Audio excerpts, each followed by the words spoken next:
একদম নতুন একটি প্রতিষ্ঠান, নবসৃষ্ট নিউবর্ন।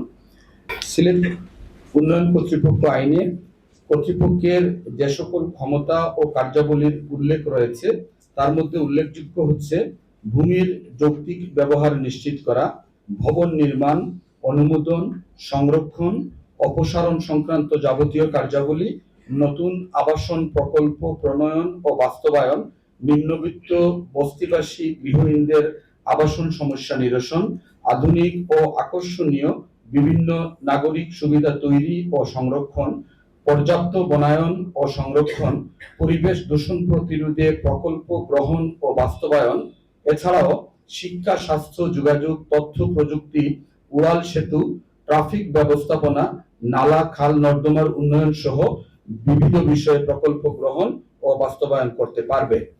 সিলেট মহানগরীর 79.5 বর্গ কিলোমিটার ছাড়াও সন্নিহিত এলাকা হিসেবে সিলেট সদর, দক্ষিণ সুরমা, গোলাপগঞ্জ ও বিশ্বনাথ এই 4টি উপজেলা সমন্বয়ে প্রায় 995 বর্গ কিলোমিটার এলাকাকে সিউকের অধিভুক্ত ক্ষেত্র হিসেবে ঘোষণার প্রস্তাব মন্ত্রণালয়ে প্রেরণের জন্য প্রস্তুত করা হয়েছে।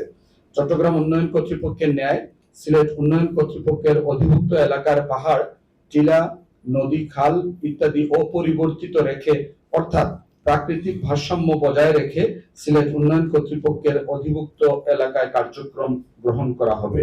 সিডিএ এর অধিক্ষেত্র 1165 বর্গ কিলোমিটার।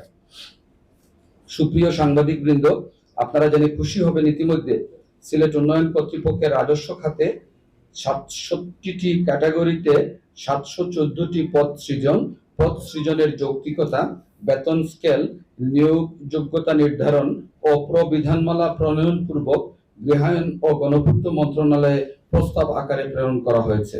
স্থায়ী এবং আউটসোর্সিং প্রক্রিয়ায় জনবলের মাধ্যমে দাপ্তরিক কার্যক্রম ইতিমধ্যে শুরু হয়েছে।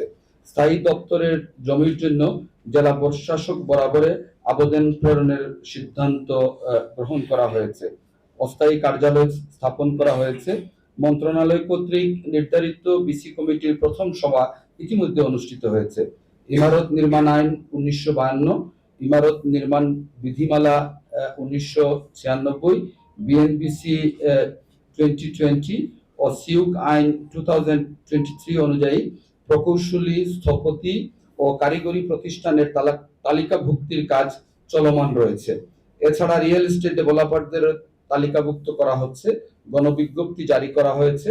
তাছাড়া চূড়ান্ত মাস্টার প্ল্যান প্রণয়নের পূর্ব পর্যন্ত ধারা 19 অনুযায়ী গণপূর্ত মন্ত্রণালয়ের আওতাধীন পরিত্যক্ত অথবা অবৈধ দখলে থাকা জমি উদ্ধার করে অন্তর্বর্তীকালীন উন্নয়ন প্রকল্প গ্রহণের উদ্যোগ নেওয়া হয়েছে। বিভিন্ন আবাসন প্রকল্পে ভবন, পার্ক, রাস্তা, ফুটপাত এবং খেলার মাঠের পাশে উপযোগী সবুজ স্থায়ী বৃক্ষরোপণ, গ্রিন বিল্ডিং সার্টিফিকেশন ব্যবস্থা।